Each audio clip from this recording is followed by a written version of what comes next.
சமையல் பாத்திரத்திலிருந்து ஆவி பறக்க சுவையான மனம் வீடு முழுவதும் பரவியது. பாண்டா கரடி ஒரு கரண்டியில் குழம்பை எடுத்து நரியிடம் கொடுத்தது. நரி கண்களை மூடி ஒரு வாய் மன குடித்தது. அற்புதம். ஆனா இன்னும் கொஞ்சம் உப்பு போட்டா நல்லா இருக்குமோ? அற்புதம், ஆனால் இன்னும் கொஞ்சம் உப்பு போட்டால் நன்றாக இருக்குமோ என்று ஒரு கண்ணடித்து சொன்னது. உடனே முயல் துள்ளி வந்து, இரு நானே பார்க்கிறேன் என்று ரசி பார்த்தது. உப்பு சரியாகத்தான் இருக்கிறது, ஆனால் காரம் கொஞ்சம் தூக்கலாக இருந்தால் இன்னும் பிரமாதமாக இருக்கும் என்றது. இதை கேட்ட குட்டி அணில், ஐயோ எனக்கு காரமாகாது, கொஞ்சம் தேங்காய்பால் சேர்த்தால் காரம் குறைந்துவிடும் என்று ஐடியா கொடுத்தது.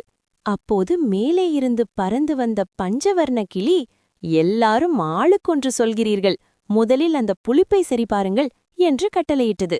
பாண்டா கரடி அனைவரின் ஆலோசனையையும் கேட்டு பக்குவமாக உப்பையும் காரத்தையும் சரி செய்தது. இறுதியில் மீண்டும் ஒரு முறை அனைவரும் சுவைத்து பார்த்தார்கள். இப்போது எல்லோர் முகத்திலும் ஒரு திருப்தியான புன்னகை. விருந்து தயாராகிவிட்டது. இனி நண்பர்கள் அனைவரும் ஒன்று கூடி உண்ண வேண்டியதுதான் பாக்கி.